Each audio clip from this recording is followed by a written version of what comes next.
Asian One PK LTF berpenumpang 6 orang mengalami kecelakaan saat hendak mendarat di Bandara Kenyam, Kabupaten Duga, Papua Pegunungan. Kecelakaan pesawat Asian One PK LTF di Bandara Kenyam diduga akibat remblong saat mendarat. Dari rekaman video amatir terlihat detik-detik pesawat dengan nomor PK LTF ini tergelincir saat mendarat. Tidak ada korban pada insiden ini dan pilot, kopilot, dan 6 penumpang berhasil dievakuasi dengan selamat. Untuk mengetahui pasti penyebab insiden ini, pilot dan kopilot kini menjalani pemeriksaan polisi.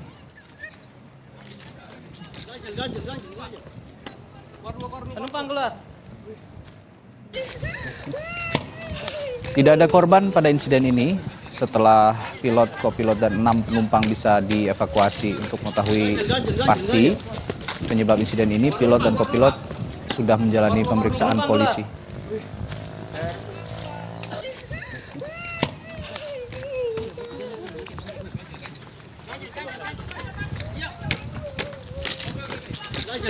Kita ke informasi